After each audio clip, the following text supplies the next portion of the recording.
to buy into the book of Daniel because I said, yeah, this is history. I'm totally familiar with it. So Ahasuerus, the name I was familiar with was Xerxes, Xer. So he's having a party for 180 days.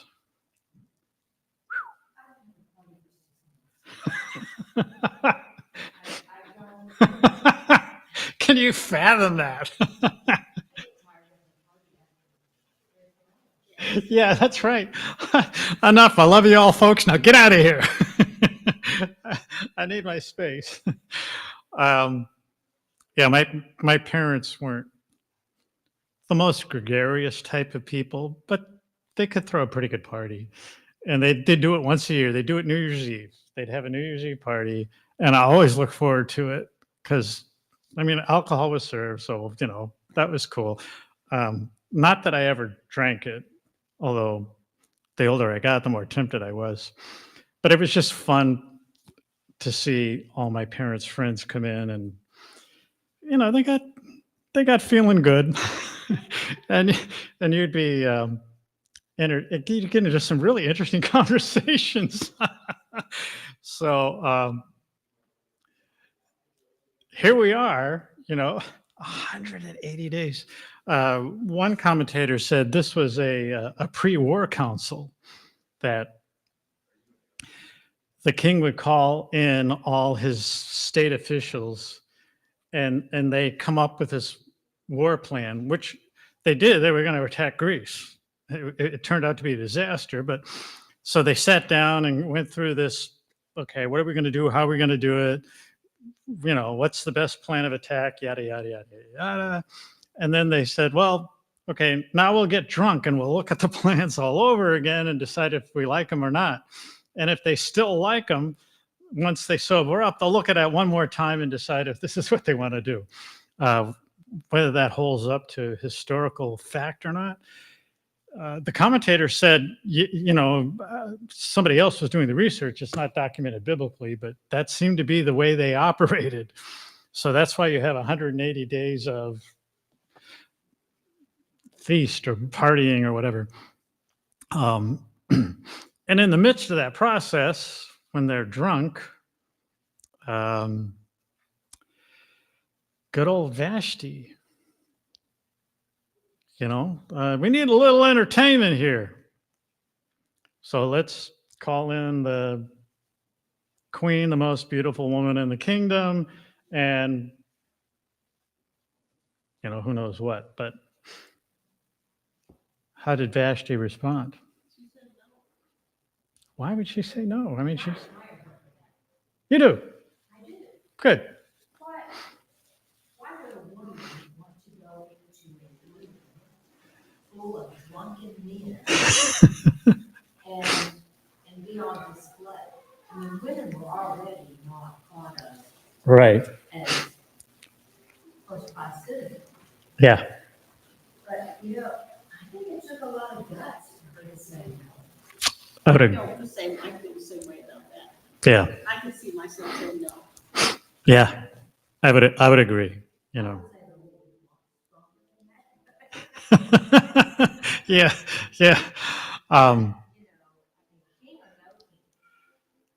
Yeah. So she says no, and what is Ahasuerus's reaction? Yeah, he didn't like it plenty. Well, and neither did all the men that were there. Oh, yeah. Because they were afraid that would do the same thing. It's the woman's lib movement. It really means they were afraid of it.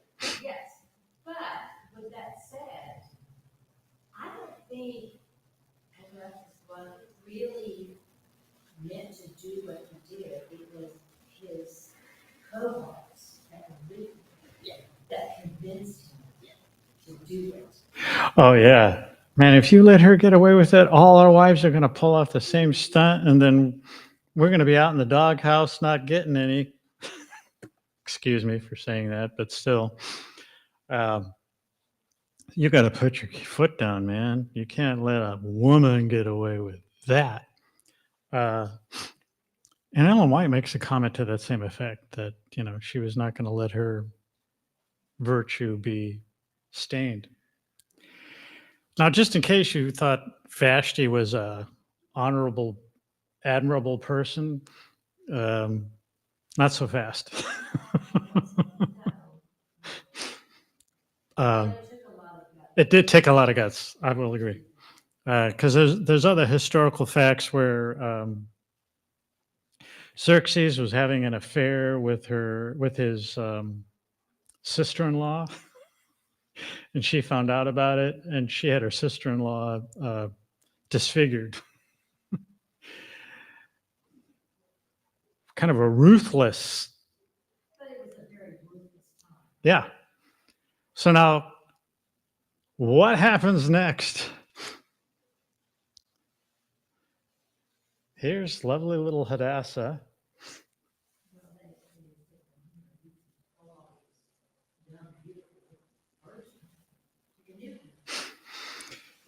Yeah, the decree went out throughout the empire to gather up, goodness knows how many thousand. One commentator suggested that they did not necessarily come voluntarily. They were coerced or kidnapped to be brought before the king. Well, you're beautiful. The king may desire you. You've got to go. Well, they might have been engaged to somebody else. Somebody's doing it, Yeah. you know? Yeah. Oh, sure. Who knows? You're just totally uprooted from your family surroundings and forced to go present yourself and please the king. Ruthless times. Ruthless times. And Hadassah is swept up in that. It was sort of like, I just had this thought, it was kind of sort of like a beauty pageant for the king, much like we have Miss America or Miss Universe today. Kinda. It's kind of like that, only these, Kinda. they have a choice as to whether they're gonna Right. compete. And they don't have to please the king. um, so now, who's Hadassah? Mordecai. Well, now this is the question. Okay, I guess we should go to the book of it, coincidences or Esther, because I mean traditionally I've always kind of heard it that it was Uncle Mordecai, but the lesson said it was cousin Mordecai, and it sounds he might have really been more cousin.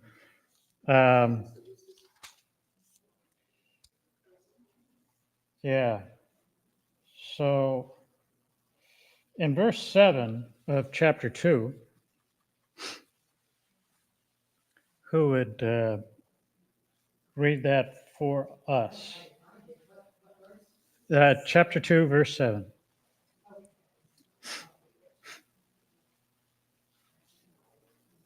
And Mordecai had brought up Hadassah, that is Esther, his uncle's daughter, for she had neither father nor mother, so I guess she was. The young woman was lovely and beautiful, and her father and mother died. Mordecai took her as his own. Okay. So it does appear that it's more of a cousin.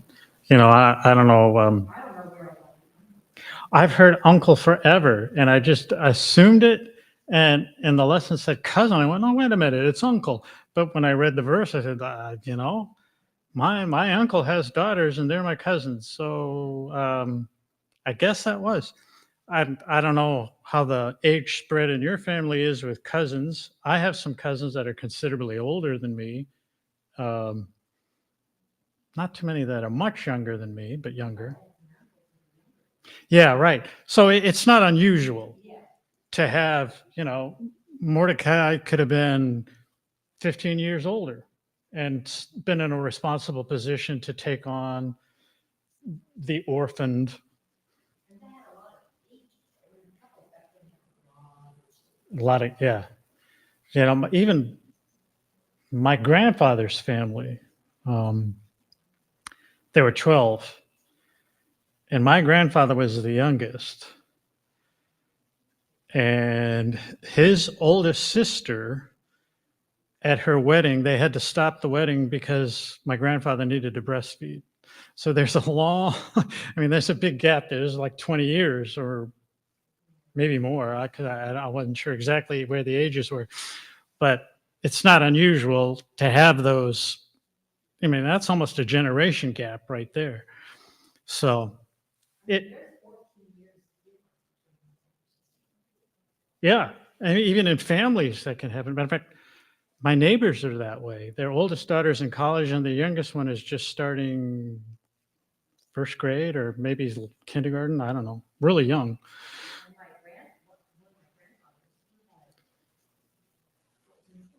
Yeah, yeah. So it's certainly not out of the realm of possibility that Mordecai is the cousin, and it appears from that text that he definitely is the cousin.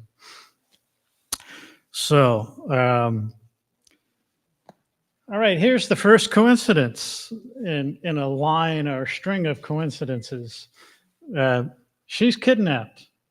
So, what are the chances that the king's going to get really mad and be put up to kicking his queen wife out of the top position and go out and solicit thousands or coerce thousands of women to come present themselves to him in order to find a new queen?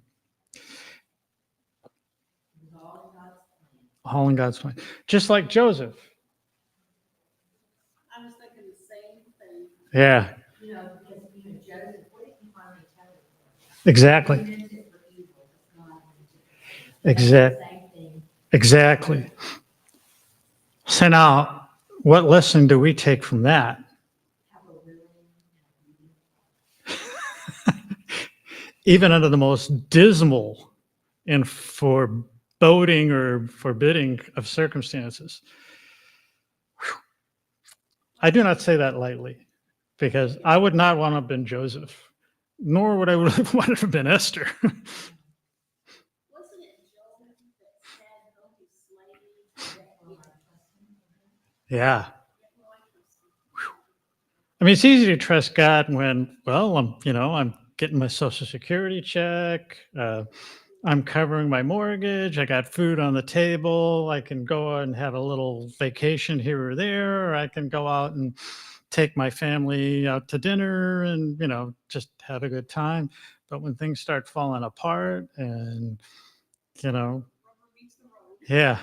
And then you start thinking, well, what did I do, God? Why are you picking on me? Or is there a God at all? Or the devil starts messing with you. it's interesting that God always reminds me when I go back how blessed I am, Yeah. and reminds me that these people are happy. They have nothing. And the nothing they have, they'll share with Yes. them, Isn't that amazing? And so, um, and what they go through just to meet, to attend a church under a tree, Yeah. and they pay rent for meeting under that tree. Oh, wow.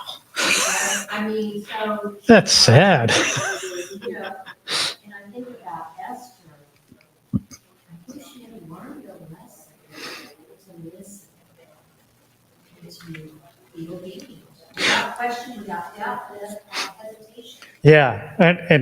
And that's brought out too, because when she's kidnapped, probably taken against her will, from Mordecai, what does Mordecai say? The advice he gives to Esther. Oh, that her and her household would not escape. Well, we're getting ahead, but right at, He told her, he said, I don't remember exactly how he said it, but essentially he told her that she might have been put in this position for such a time as this. right. And even before that, Don't tell them. Yeah, that's right. all that stuff. Do not reveal your Jewish identity. Well, wait a minute. I mean, aren't we supposed to be proud of the God we serve and the truth we represent? Why would you want to zip it? Because they were in an environment that was not a safe environment to reveal. For sure. Is there ever a time when we should not reveal ourselves to be Seventh-day Adventist? That it might unfairly prejudiced? I think there's a lot of times that we don't need to introduce ourselves as such. I think we need to live our religion and live as a Christian, and people will know we are Christians. Right. If we are living. Yeah. I disagree with that. Okay. I tell, I'm proud to be a Seventh-day Adventist. I am. And I let everybody that is interested in, But there's the phrase right there, interested. There are people that I have met that if I had told them immediately, that would have been the end of any communication or anything. But once we got to know each other, Uh-huh. it was different. It was different. And when they finally asked me what church I belonged to, I told them. But if I had told them originally, I believe that there are some people that are not reachable because they do have prejudice. Okay. But that's not to say that eventually it doesn't count. Yeah. When back in the day, there used to be from Texas Conference Revelation seminars. Do you remember those? You'd send out in the mail flyers by the tens of thousands. And if you got 10 people to respond, you thought you were doing really good. But there's nowhere on that brochure that said sponsored by Seventh-day Adventist Church. It just said, come and understand biblical prophecy. Had it had sponsored by Seventh-day Adventist Church, I might have gotten 0 people. So there's a time when, you want to put it out, the truth, but you may not put it all out. well, these books that I hand out at Walmart, or Kroger's, or Publix, or whatever. I don't walk up and say to us troubleshooters, I'm a Seventh-day Adventist tonight. Yeah. Good. However, and I think at that point it isn't necessary. But if they were to ask me what church are you affiliated with, I would not hesitate. Yeah. I wouldn't hesitate. Although, Just a quick question, Ron. Did you live in Texas with Ray Turner and Big Family? no. Were big evangelists? Yeah. Let's look at Mark in chapter 7, verse 36. Mark what? I've got it. 7:36. Then he commanded them that they should tell no one. But the more he commanded them, the more widely they proclaimed it. So Jesus said, no, you don't go tell people that I healed you. He said, I don't want this information coming out because it's going to prejudice people against me. But it was also, I think, part of it was that it wasn't his time. That's true. Now, he was going towards, every day was a step closer towards the cross. And it wasn't the time yet for him.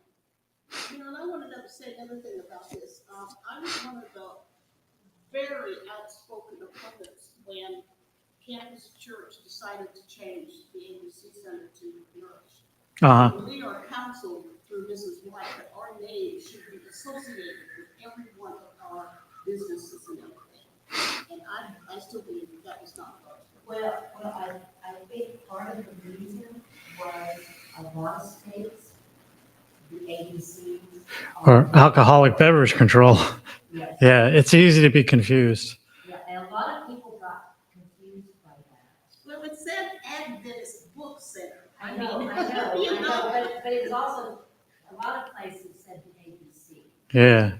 No, I've never seen it just ABC. It's always been Adventist Book Center. Okay, all right. So Mark 9:9. Someone read that for us, please. Yeah.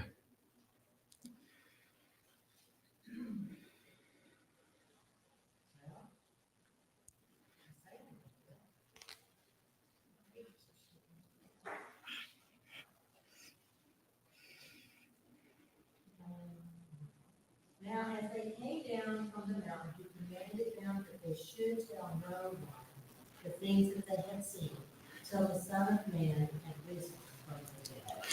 All right. So this is Mount Transfiguration. And James, John, and Peter have seen the spectacular Moses and Elijah coming down out of heaven to strengthen Jesus for the coming trial and crucifixion. And Jesus says, keep your mouth closed. Do not say a word of this to anyone until the resurrection. Well, when we're facing the kind of trouble, we're going to be singled out. I could see some people reasoning, well, if it's going to cost me my life, I'm not going to tell anybody these things. But we're on a slippery slope here, I think. And this, what was bringing out here in Mark, is not the same. I think in the time of trouble, yes, we'll be singled out, but they will know who we are.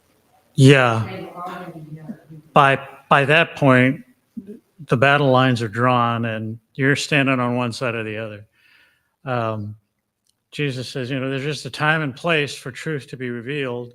And I'm telling you, this isn't the time, but this will be the time. And that's where you need to proclaim truth.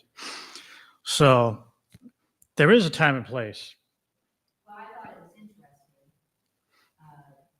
and this just came to my mind, that when Jesus was in Pilate's court, and Pilate asked him, what is truth? He never gave Jesus a chance to answer. And Jesus himself, when confronted by chief priest, said, are you? And he answered directly. He said, I'm not going to deny. I've been directly confronted and I'm giving a direct answer. Indeed, I am. And you'll see me coming in the clouds of glory as the Son of Man, and you'll really know who I am. So there's a yeah. So there's, it's, I guess, somewhat like being harmless as dove or as wise as serpents, harmless as doves. There is a time and place where you have to be direct.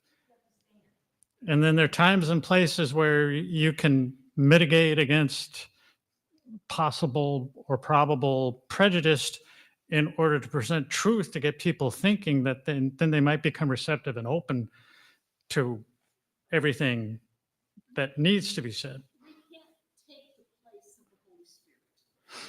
We can't leave the Holy Spirit out of this. It's not our job to convict anybody. And I can see Daniel when the death decree was handed down that nobody should pray for 30 days or something. He paid no attention to that. He prayed 3 times a day. He opened his window for everybody to see. But he always did that. Well, yeah, but just because that's my point. He did not release his habit of doing that because he wanted to hide, because of the death decree or whatever. That's exactly my point. But once again, they'll know who we are by the way we have lived our lives, just as they knew who Daniel was. And they knew that he would not back down. They knew that about him. Right. And he proved them right because he did not back down. Yeah. Yeah. So silence isn't necessarily deceptive or cowardice. It may be something where, the Spirit is saying, hey, not now. Wait. Right, the Holy Spirit, it says, do not worry about what you will say, because I will give you a mouth and wisdom when the time comes. So it's the Holy Spirit's words that we will speak. It won't be our own. Yeah. All right.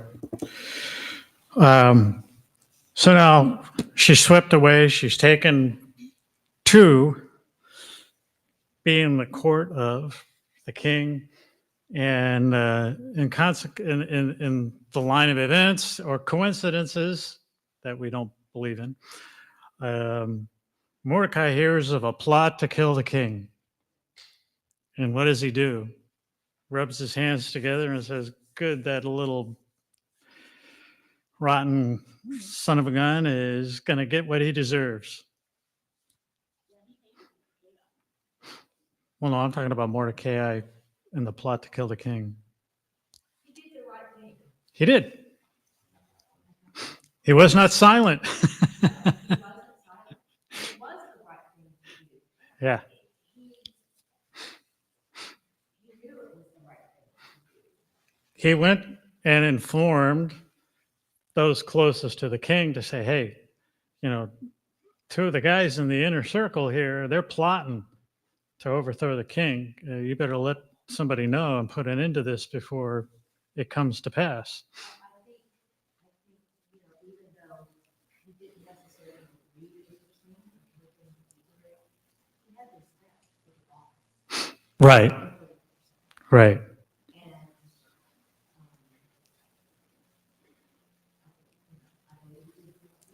So Mordecai saves the life of the king.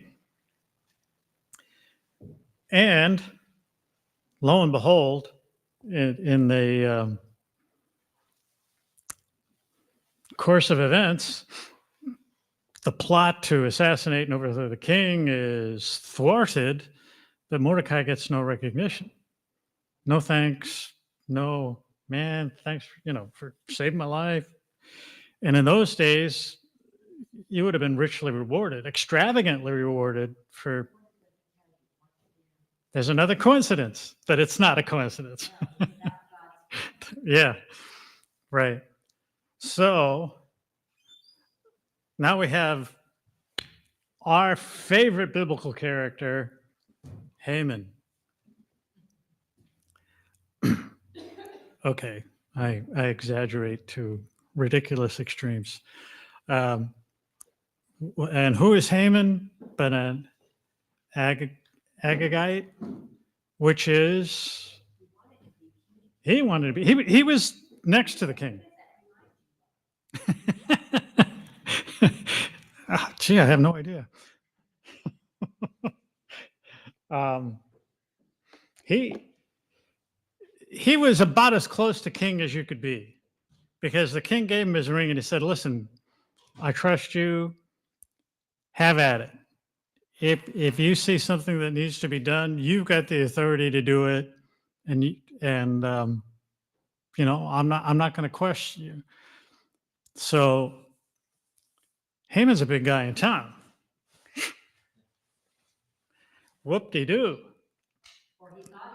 Yes, he did. He did. He was obviously very impressed with himself.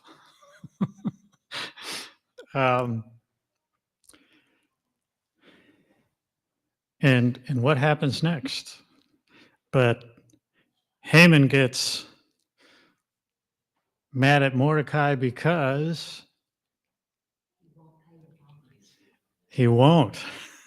Yeah, he won't give him a deference that he feels he's entitled to. And it's not that Mordecai is not loyal. I mean, he's already saved the king's life. He's shown himself to be an honorable citizen. He's not being disrespectful to Haman, he's being respectful. Yeah. And Haman doesn't like that. Now, there's another thing that Haman is a descendant of the Amalekites, right? You remember the Amalekites? And who got in trouble for not dealing with the Amalekites? But Saul. Saul was told to show no mercy, young, old, doesn't make any difference, slaughter them all, get rid of them. They're a curse of the earth. And Saul goes, when Samuel shows up, he goes, I'm hearing sheep. What's this bleating? Well, we saved the best for God. And Samuel said, but that isn't what God told you to do. He said, slaughter them all. Beast, male, female, young, old, to be done away with. And Saul loses his kingship over it because he refused to obey God. And now we have an Amalekite, a descendant of the Amalekites, and Haman. And all you have to do is look at the Middle East today, and you know how long they hold a grudge. Thousands of years conflict has been going on. So I'm sure Haman goes, oh, those Jews. I remember, they were told to slaughter us all. I hate the Jews. It's not just Mordecai. He wants all the Jews. I'll show them who's got real power now. You thought you had it over us, but I'll make sure every single one of you is butchered. So, another coincidence.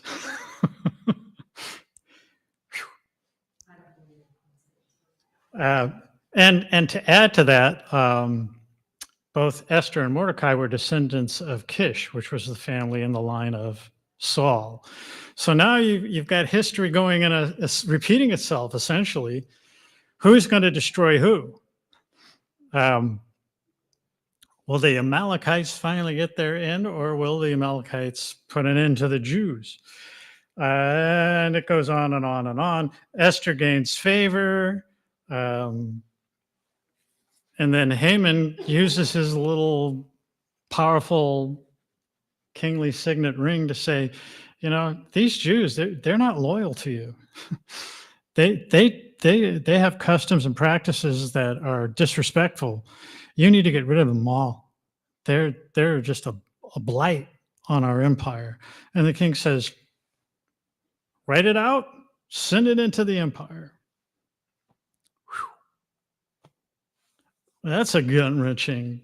Suddenly you see posted in Kroger on the community bulletin board, all believers of Jews are to be destroyed on such and such a date.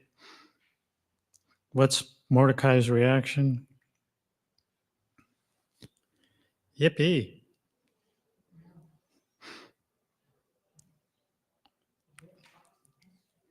Yeah, he's in sackcloth and ashes.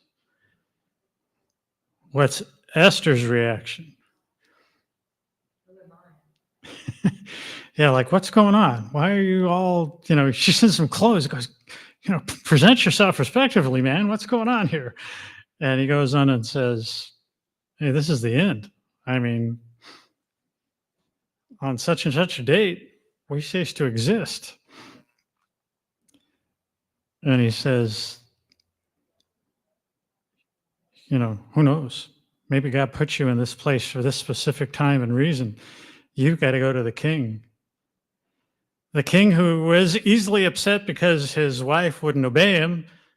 The king who, and Vashti, ruthless people that wouldn't hesitate to disfigure you just because you made him mad. And actually, during that little Vashti instance where Xerxes was having an affair and she had her sister-in-law disfigured, the Xerxes' brother decided to have a rebellion because you do that to my wife, man, I'm going to kill you. And Xerxes had his brother killed.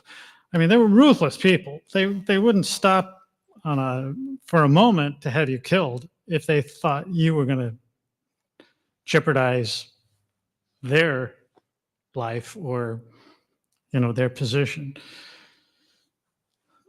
So now Esther has to go in before the king. How long has it been since Esther's seen the king? Hard to imagine, but you got a harem of how many thousands of women?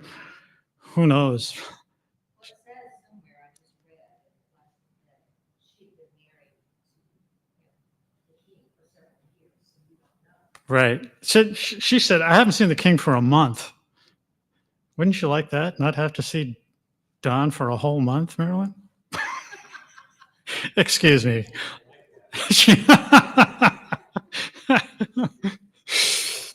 um,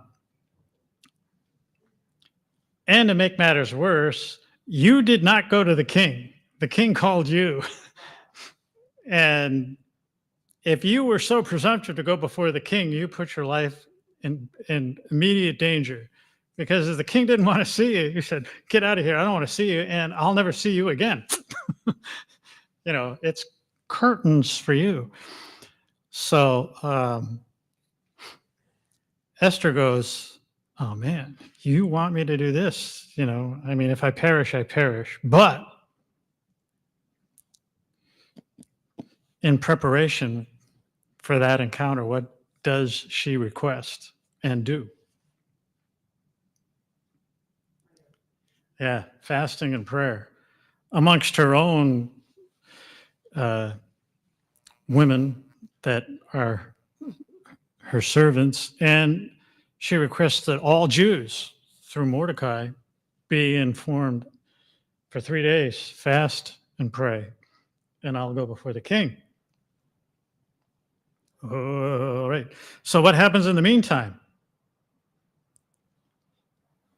Haman's getting all proud of himself, and his wife says, if you don't like that Mordecai guy so much, you got the power, just build some gallows and have him hang. And we'll have a good time. We're going to have a hanging, boys. Rustle that thing up. So there's Haman building the gallows, ready to put Mordecai to death. And the next coincidence. What happens after that?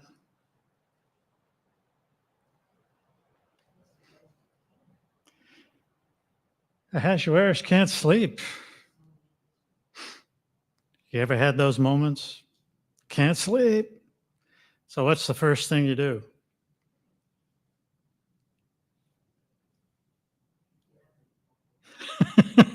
Get up, walk around, take a drink of water, go to the bathroom, do 100 push-ups, go to bed. The king calls. Man, the scribes must really love this guy. Calls in his scribes and his courtiers and says, read me a book. And they pick up the book, and what does the book do? It's the Book of Kings Remembrances.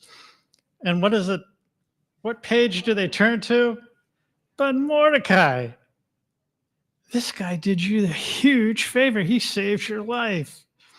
He revealed the plot to overthrow you as ruler.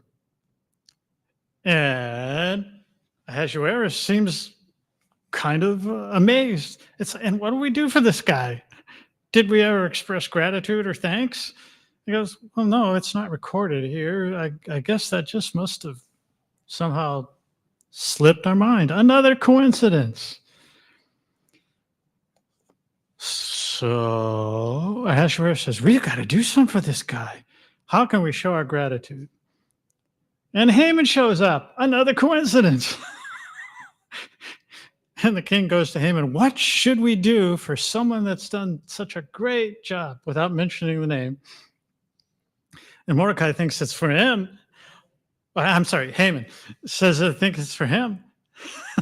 And all of a sudden, oh yeah, put him on the king's donkey ass, parade through the village, the town, the city, and proclaim how great a man this is.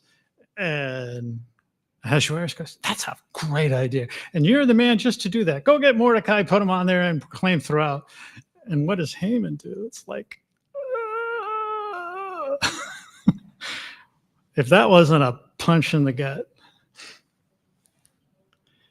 And right at that time, Esther's deciding to, okay, I got to go to the king. I've got to reveal my identity. Now it's not the time to be silent. Now is the time to speak.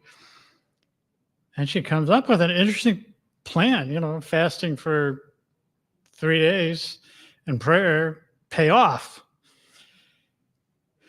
And she goes before the king. The king welcomes her, glad to see her. You can touch the golden scepter. And she says, hey, I was thinking we ought to have a dinner party. Let's just invite Haman and the three of us will have a good time. And Haman's like, oh, great. I'm in really tight with these people now. The queen's exclusively inviting me. He was full of himself. Ugh. Thankfully, we have no one like that in the world today.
How am I going to get out of this mess? The queen that I love, her life's in jeopardy as well as all of her people. And he's out on the balcony steaming, thinking, okay, how do I get myself out of this mess? And what happens next?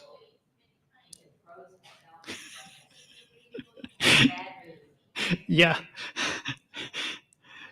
Haman's his own worst enemy.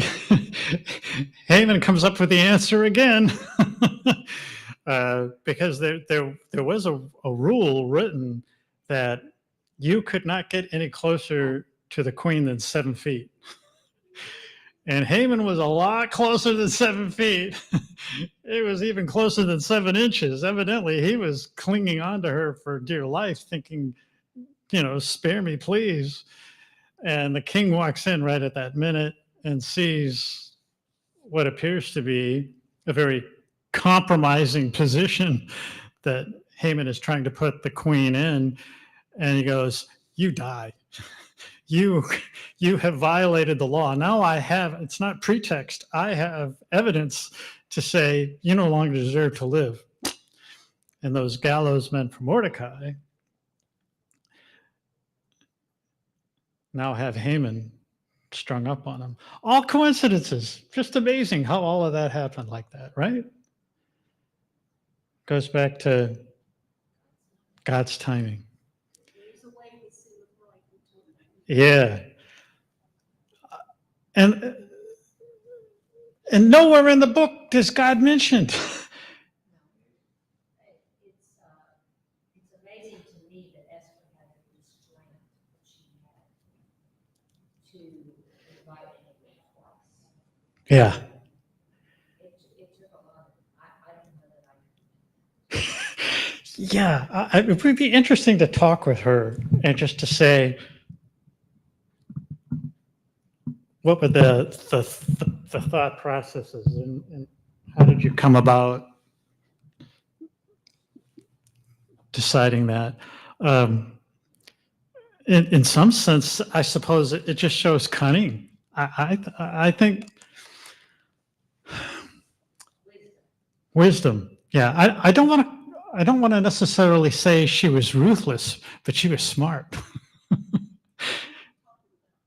Esther, and plotting the deliverance for the Jews and indicting Haman. Yeah. Oh, yeah. Oh, absolutely. I mean, which is a tremendous testimony for fasting and prayer. When you're at your wit's end and you really feel like there's no way out of this, fasting and prayer will put you in touch with the person and the power that can get you out of any situation, even if it should mean death. Because if that's what God is calling for you to do as a martyr, as a witness, then so be it. And you can face any kind of a situation with peace, knowing that, the blood of martyrs is seed. All that shows the relationship with God. It does. It shows a deep faith, and Mordecai did a great job of bringing her up. And so, even though, amazingly, God's never mentioned in the book, God is everywhere working behind the scenes to ensure the deliverance of his people and the preservation of his truth. So, yeah, the book of Esther is just, a fascinating book to see how it's all put together. And that has, relevance and power and application in our own lives today. Yeah, in my study of Revelation, I found that Jesus himself raised up the Seventh-day Adventist Church for the express purpose of proclaiming the early angel's message for such a time as this. Exactly. It's such a time as this. So we definitely see ourselves, we're the Mordecai in the gate. And Haman is not going to like us. But we have to, at the right time, speak our truth and let it be known that, okay, you may not like it, but this is truth. And it's going to come right down to, will you embrace the truth and see the truth for what it is, or will you try to silence it? If you try to silence it, it won't work. You may kill me, but you can never kill the truth. The truth will always come out victorious.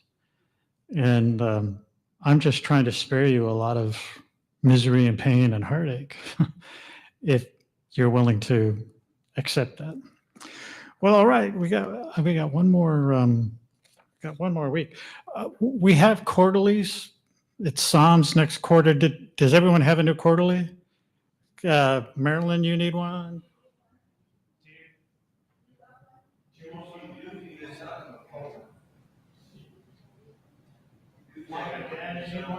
Okay. So we could use 4 more or 1 more for there. I think there is. I'll go talk. Okay. Yeah. There is one more large. There's at least one large print for you, I'm sure. All right. So that's good. We'll be launching into Psalms shortly. I'm looking forward to that because there's nothing more. Psalms is an experiential book. I mean, it has good theology in it, but it goes to the heart of the human conundrum of sin and heartache and betrayal and suffering and righteousness versus unrighteousness and vindication, all those juicy things that we find ourselves embroiled in today. Well, let's have a word of prayer here together.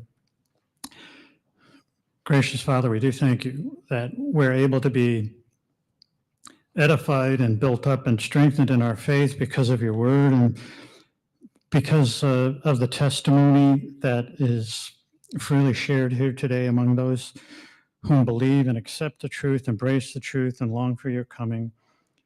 Please continue to guide and direct our steps in the ways of truth, and help us to find in you a Savior that will deliver us from sin and allow the light of your love and truth to shine through us to others. In Jesus' name, amen.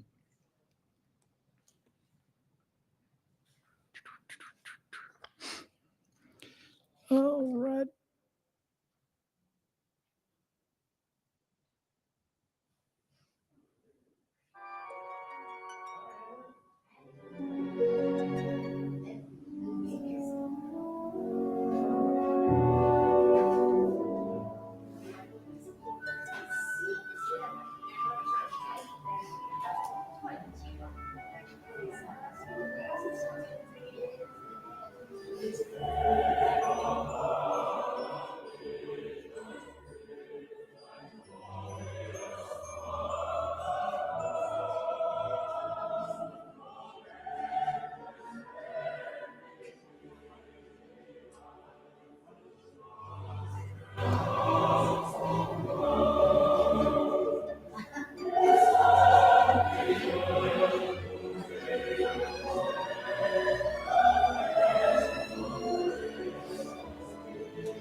Well, friendship.